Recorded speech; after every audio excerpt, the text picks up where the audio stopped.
Bonjour. Bonjour. Alors, pourriez-vous vous présenter donc votre vie d'étudiante puis professionnelle? Alors oui, j'ai un parcours un petit peu atypique puisque j'étais au départ infirmière. Donc à 20 ans j'étais infirmière. Et puis en parallèle j'ai voulu tout de suite entreprendre des études dans les ressources humaines. Donc je suis graphologue, morphopsychologue, j'ai fait des études de psycho, une école de coaching, une école de psychothérapeute, un DU universitaire sur les addictions. Je me suis spécialisée sur pas mal de tests psychotechniques et en fait je n'ai jamais arrêté les études. Voilà, je continue encore aujourd'hui et je suis passionnée par l'humain et à chaque fois, chaque année, j'ai envie de reprendre, de recommencer. Donc je passe des certifications, j'écris des mémoires, voilà. Et là, vous travaillez sur quoi en ce moment? Vous étudiez quoi? Aujourd'hui, je suis en train de passer mon certificat européen de psychothérapeute. D'accord. Voilà. Avoir Et une reconnaissance un peu plus importante sur ce métier qui est compliqué. donc vous avez passé aussi des diplômes RH, des choses comme ça? Les diplômes RH, non, enfin on fait des études de psycho et Oui. sinon j'ai pas fait de cursus universitaire au niveau RH à part le DU universitaire sur les addictions, qui est un peu particulier, qui me sert plus au niveau de tout ce qui est thérapie. D'accord. Donc vous êtes aussi, enfin vous allez nous parler de votre cabinet, de vos différentes activités, et donc vous vous soignez aussi. Voilà, je soigne aussi, j'accompagne. D'accord. Donc bah écoutez, est-ce que vous pouvez présenter alors quel est votre cabinet, quel est Alors, son nom, mon cabinet de bilanciel, il existe depuis 13 ans. J'ai à la fois une activité avec les entreprises où je fais donc du recrutement, tout ce qui est bilan de compétences, je suis arrivée par l'AFDAS. Je fais du conseil en image, de la formation, de la haute placement. Voilà, à peu près pour les entreprises. Et puis pour les particuliers, je fais de l'orientation scolaire et tout ce qui est orientation des jeunes. Et puis des bilans de compétences pour ceux qui n'ont pas de possibilité de paiement, qui ne sont pas salariés. Et puis je suis psychothérapeute, j'accompagne les adolescents, les adultes et les couples. d'accord, dans une même journée?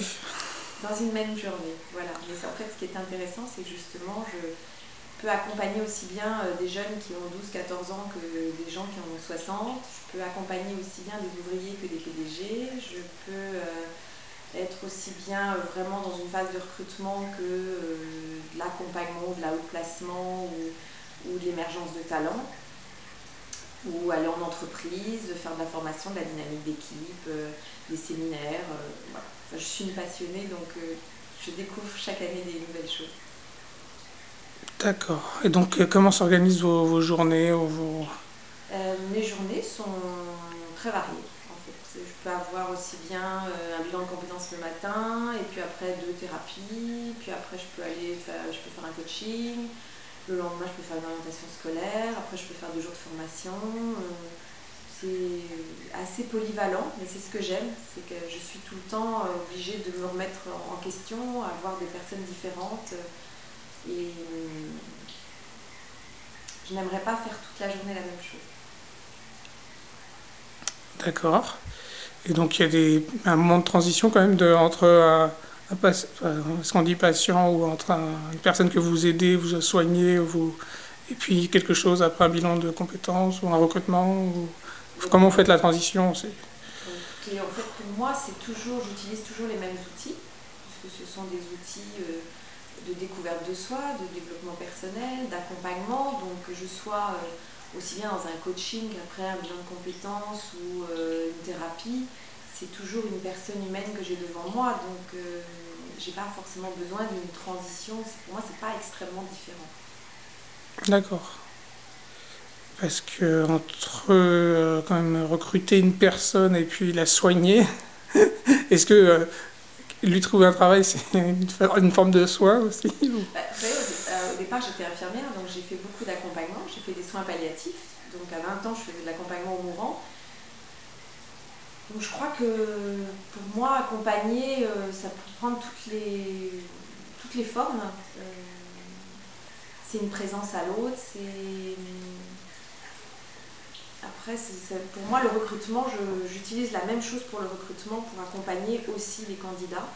Donc j'essaye d'être à l'écoute, pareil, avec ma bienveillance, et ça me permet de voir quelquefois plus loin chez le candidat, de connaître d'autres outils, et puis peut-être aussi de les accompagner. Les candidats, quelquefois, ils ont des passages difficiles dans leur vie, ils ont, comme tout le monde, hein, des deuils, des divorces, ils sont au chômage depuis longtemps, et quelquefois, ils sont très fragilisés quand ils viennent nous voir. Et je pense que ma casquette de thérapeute en même temps me permet peut-être de les accueillir avec une grande ouverture et de ne pas les laisser en rade à la fin, ou les laisser avec un manque de confiance en eux. J'essaie de les rassurer et les accompagner au mieux, même si c'est une phase de recrutement. D'accord. Et vous parliez d'outils. Oui. Alors, quels sont vos outils magiques? J'ai des outils magiques dans le sens où j'en utilise plein. Étant graphologue, alors graphologue, évidemment aujourd'hui on est un peu plus en rade parce que les candidats ne les écrivent plus. Et moi je les fais écrire ici, donc ils écrivent devant moi, donc je vois ce qu'ils écrivent. Alors vous pourriez nous parler un petit peu de ça, parce que tout le monde ne connaît pas comment ça fonctionne, comment on analyse une écriture. Alors, comment on analyse une écriture? Il n'y a pas de...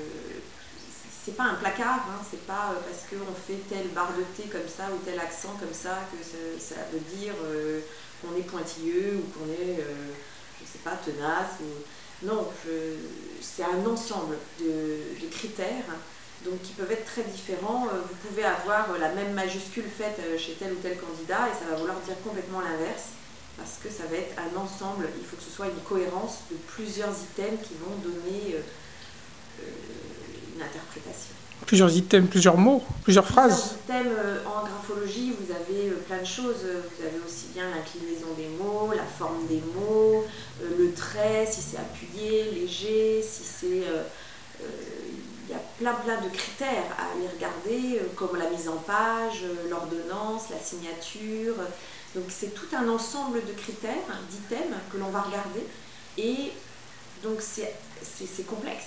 C'est complexe. Pour être graphologue, il faut au minimum 3 ans, donc c'est quelque chose qui ne se fait pas comme ça. 3 ans d'études à temps complet ou à temps... Non, enfin c'est des études toutes les semaines. Vous avez des analyses à faire d'écriture, donc c'est 3 ans très remplis avec des examens, etc. Enfin, je veux dire, c'est sérieux. Non, c'est vrai qu'il y a des doutes dans la société sur... Et alors, si je vous parle de la morphopsychologie, ça va être encore pire. Ah oui, alors juste après, alors.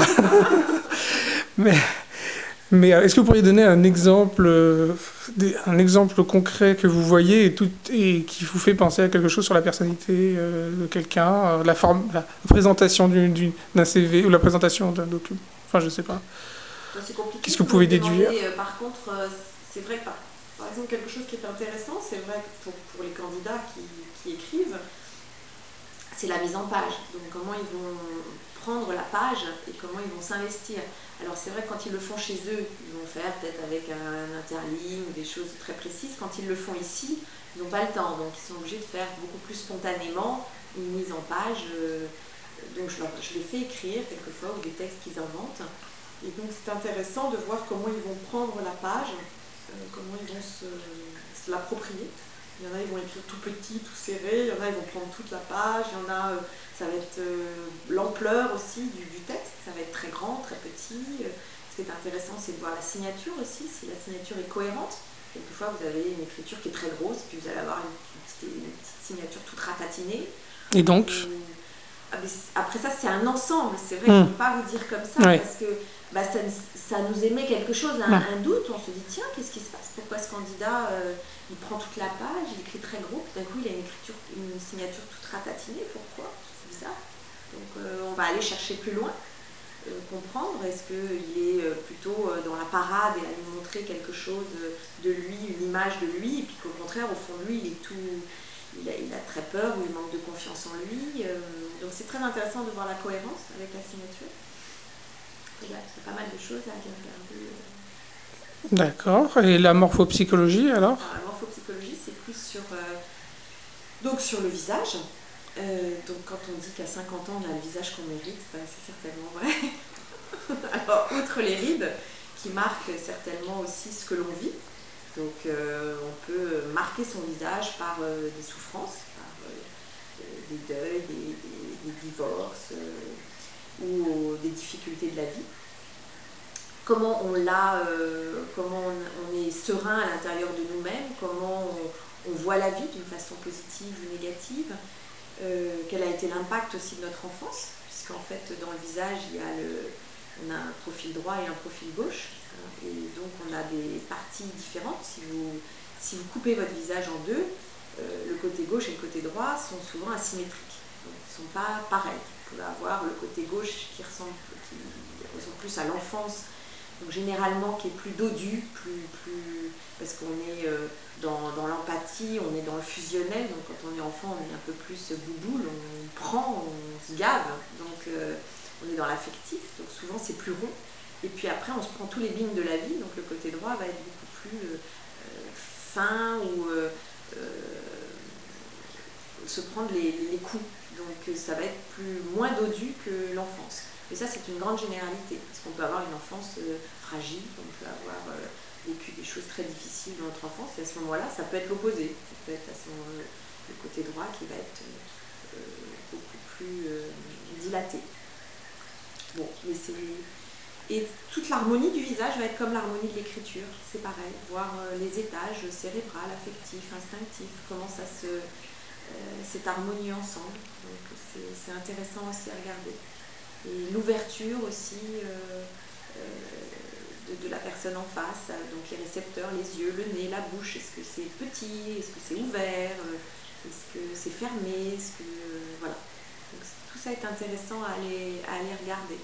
Alors c'est vrai qu'en recrutement, on n'a pas un temps fou à aller sans arrêt scruter l'autre, mais on a une impression, ça me donne des petits détails en plus, ça me permet d'affiner, ou si j'ai des doutes sur quelque chose, d'aller regarder sur le visage ce que me raconte le visage. Il y a la photo sur le CV. Ça c'est plus compliqué parce que c'est souvent figé. Forcément ça donne une appréciation, mais j'aime pas faire sans voir le candidat. Mais vous voyez vraiment une séparation au milieu du visage. Là, maintenant, je vais regarder les gens qui ont le visage coupé en deux. On a un logiciel, j'ai un logiciel, parce que moi je travaille aussi avec un morpho-coiffeur. Et donc on a un logiciel qui permet de couper le visage en deux, donc avec une ligne, et en fait on voit exactement, mais c'est incroyable de voir si on prend le côté gauche et qu'on le remet à droite, et qu'on met le côté droit qu'on remet à gauche, ça fait deux visages complètement différents. Vous imaginez que votre face gauche, vous la mettez à droite, et votre face droite, vous la mettez à gauche. Donc comme si vous aviez deux faces gauches, un visage avec deux faces gauches, et un visage avec deux faces droites. Et bien vous n'avez pas du tout le même visage. Vous êtes deux personnages différents. D'accord. Bon. Et donc, donc ça vous sert pour le recrutement un tout petit peu? Le recrutement, non, ça me sert pour des choses beaucoup plus approfondies, comme du conseil en images, parce que là on va regarder justement le look, donc on va aller regarder même la coiffure, comment on peut mieux mettre,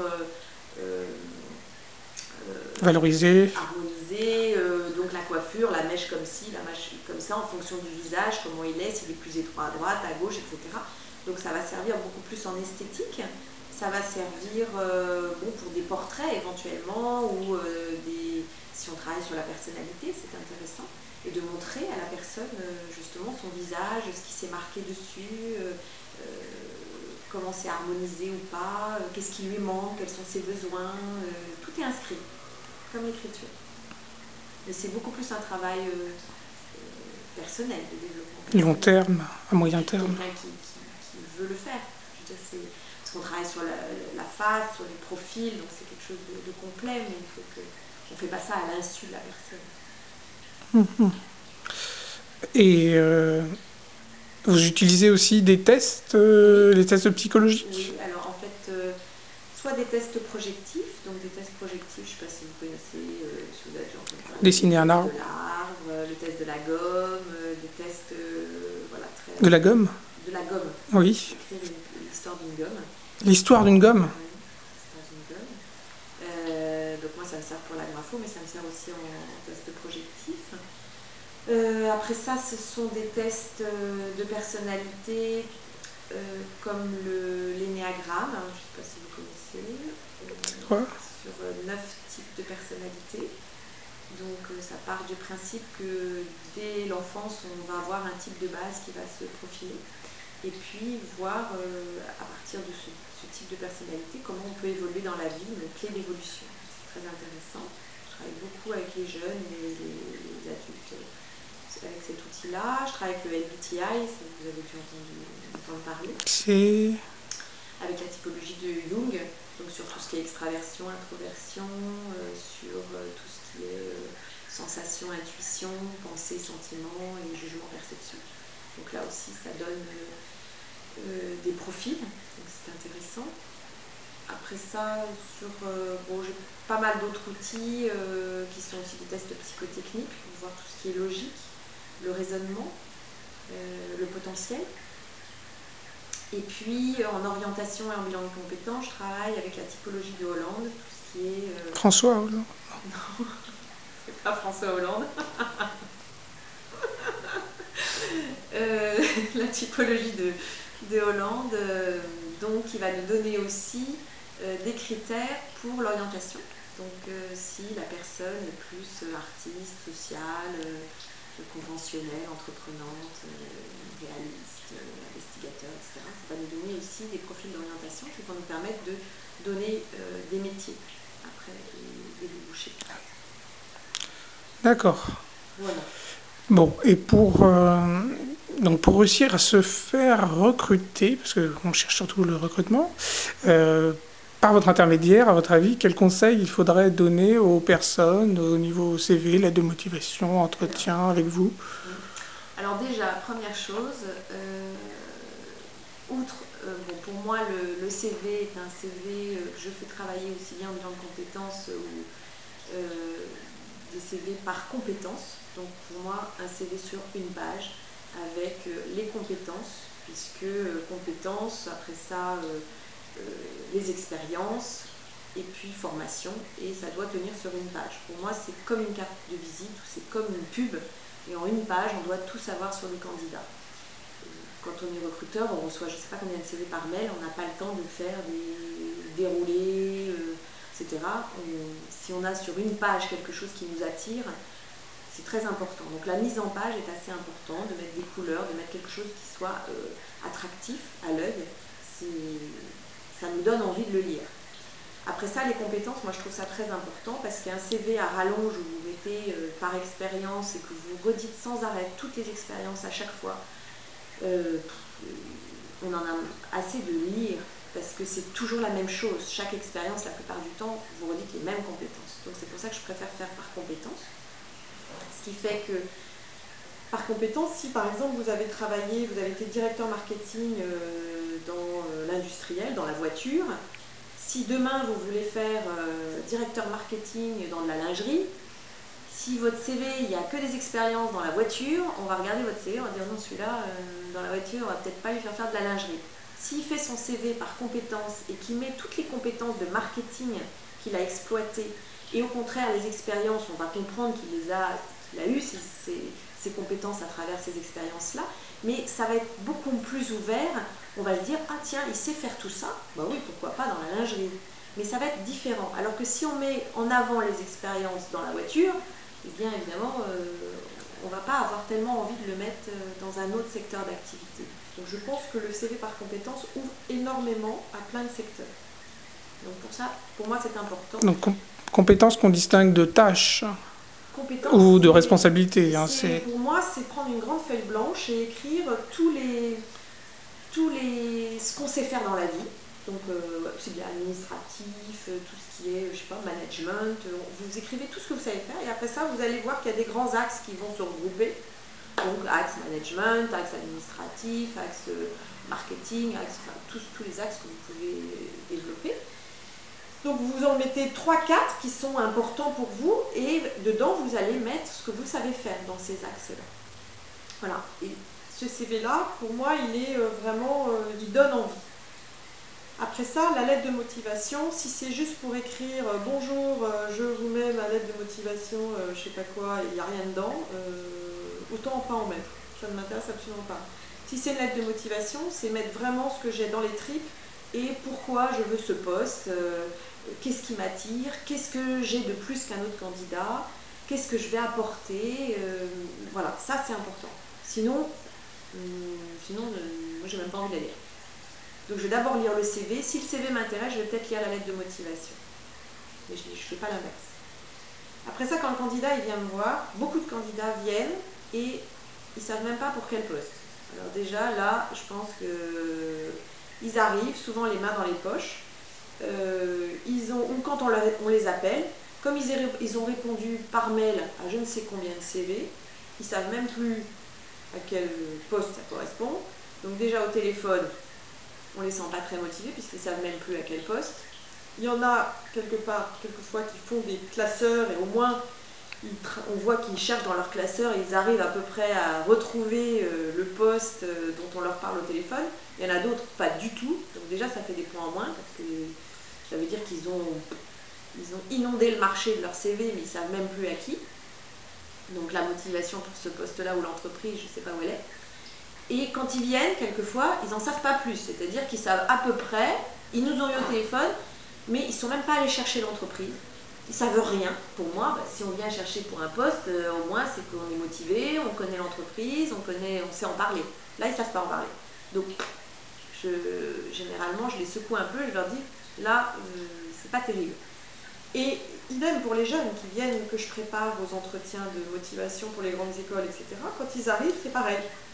On est obligé de faire 2-3 entretiens parce que le premier entretien, quand je leur dis mais pourquoi tu veux rentrer dans telle école, il n'y a rien qui sort. Bah alors pourquoi telle école ou telle autre école? Ah ben je sais pas. Ah ben si tu dis ça en entretien, ça va pas être ok. Donc quelle est ma démarche? C'est si je postule pour un poste, si je postule pour une école, c'est que quelque part j'ai envie d'y rentrer. Donc je vais faire ma recherche pour quand je vais arriver devant le recruteur, savoir de quoi je parle. Ou alors, je sais pas. Donc c'est vraiment là, je pense qu'à ce niveau-là, le recrutement a énormément changé parce qu'il y a une telle facilité de répondre aux offres sur Internet que les candidats ne prêtent plus attention. Ils se disent bon, on verra bien, on y va, et puis ils y vont un petit peu comme s'ils allaient se laver les dents. Ben non, c'est pas comme ça que ça se passe. Donc en effet, si on les sent pas plus motivés que ça, on n'a pas tellement de motivation pour les prendre. Voilà, après ça... souvent, ils ont du mal à parler d'eux et c'est pour ça que je trouve que le CV par compétences est très intéressant parce que ça les force à travailler sur leurs compétences. Souvent, les gens me disent « Oh là là, mais moi, je ne pourrais jamais faire un CV par compétences. » Je leur dis « Mais pourquoi vous ne pouvez pas ?»« Oh, parce que mes compétences, je ne sais pas, je sais pas ce que j'ai comme compétences. Je ne sais pas faire grand-chose. » Je dis « Si, vous savez faire plein de choses. » Donc, de travailler par compétences, déjà, ça leur donne une capacité à parler devant nous et à se vendre. Ça, c'est important.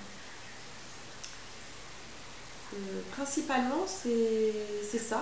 Après ça, c'est vrai qu'il y a des questions totalement bateaux sur les qualités et les défauts, et pourtant les candidats le savent. Ils sont incapables d'en parler la plupart du temps. Ils ne savent pas se vendre, ils ne savent pas parler d'eux-mêmes. Donc là, c'est vrai que c'est pas très motivant pour nous.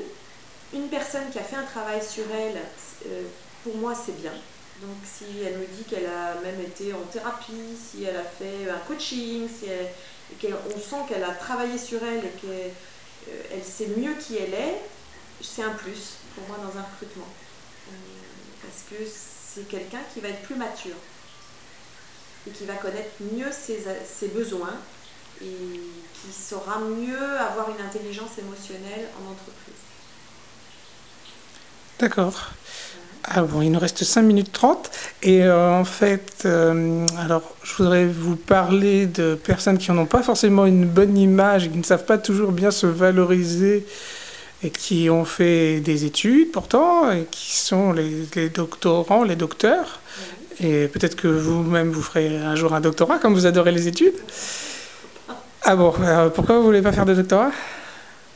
Trop long. C'est trop long. Faire des petits trucs... C'est 3 ans, comme la formation de graphologue. Oui, j'ai déjà fait infirmière 3 ans, j'ai déjà fait pas mal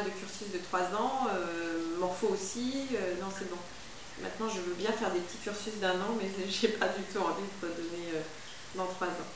D'accord. Ou ce sera des choses, mais pas... Ce sont des choses ponctuelles où j'ai une fois ou des stages résidentiels, 3 jours par-ci, 3 jours par-là, et quelquefois ça dure sur 2-3 ans, mais j'ai pas du tout envie de reprendre un cursus très... Non. D'accord. Et est-ce qu'il vous arrive de recruter et de faire recruter des docteurs? Pas tellement. Alors, est-ce que vous vous souvenez d'une fois ou 2 fois? Je Mais sais non. pas. Non, Non, aucun. non. Vous n'avez jamais rencontré de personnes ayant fait une thèse de doctorat J'ai pas en du accompagnement tout, aussi ou en... et même en accompagnement, j'ai pas eu... non, je n'en ai pas eu. D'accord. Et... Ça me paraît étonnant, je sais pas si les gens... Non. Bon, alors des fois, on me raconte quand même une petite anecdote d'un ami, d'un cousin, d'un frère qui en a fait une, mais là, donc c'est zéro. Non, là franchement, non. J'ai pas du tout accompagné. Alors après ça, peut-être que je peux en accompagner en thérapie ou là par Vous n'avez pas le CV là? non, c'est un autre travail, donc quelquefois ils peuvent me dire qu'ils ont fait tel ou tel diplôme, mais j'y prête pas tellement attention, donc c'est pas tellement. Mais que ce soit en bilan de compétences, non, et en recrutement, non. Et j'ai pas eu d'employeur qui m'ont demandé ce type de poste. D'accord. Et alors, à votre niveau, est-ce que vous pourriez parler du marché de l'emploi? Comment vous voyez l'évolution L'évolution, alors, c'est vrai que c'est difficile en ce moment. Hein, pour les recruteurs, c'est assez difficile. Parce que c'est vrai que les entreprises aujourd'hui recrutent par elles-mêmes, beaucoup. Donc, elles ont leur service de recrutement. Et donc, tout leur service RH est assez bien organisé. Et souvent, ils font appel à l'extérieur ou à des cabinets pour des chasses de tête ou des cadres dirigeants. Mais c'est vrai que pour la plupart des autres postes, ils arrivent en interne à y pourvoir. Ou alors, ça peut être des petites entreprises quelquefois. Par contre, qui, elles, vont faire appel à des cabinets. Mais c'est vrai qu'il y a une baisse de demande. Donc, et puis maintenant, il y a une facilité pour passer les annonces un peu partout, donc même les entreprises le font par elles-mêmes. Donc tout ça a bien changé par rapport à autrefois. D'accord. Donc le marché est difficile pour les recruteurs et pour les salariés, pour ceux qui cherchent, c'est difficile aussi. Est-ce qu'il y a de la concurrence? Il y a beaucoup de concurrence et il y a beaucoup de gens au chômage. Donc c'est difficile, c'est pour ça que je pense qu'il faut vraiment, au lieu de délayer complètement son CV sur internet et de l'envoyer tout azimut, partout, il vaut mieux cibler vraiment. Il faut utiliser tous les réseaux sociaux. Moi j'ai fait trouver à des personnes des posts par même Viadeo, par LinkedIn, donc les réseaux internet sont très importants et très développés et on peut trouver par ce biais. Donc je le conseille aux candidats. Et en tout cas, quand ils répondent sur internet, à bien noter quel poste, quand ils ont répondu, etc. pour que quand on les appelle, ils soient au courant et motivés par rapport à l'annonce. Ça c'est important. Je peux conseiller aussi à des candidats, s'ils veulent vraiment un poste, de répondre par mail, mais aussi d'envoyer un courrier, puisque aujourd'hui on ne reçoit plus aucun courrier de recruteur quasiment. Quand on reçoit un CV, on n'a pas besoin de l'imprimer, il est sur notre bureau, donc on est obligé de le lire. Donc si vous voulez vraiment un poste, vous pouvez écrire et puis aussi recevoir, si vous envoyez votre CV, le recruteur va pouvoir le lire. Bon, bah, et peut-être manuscrit. Eh bien, merci.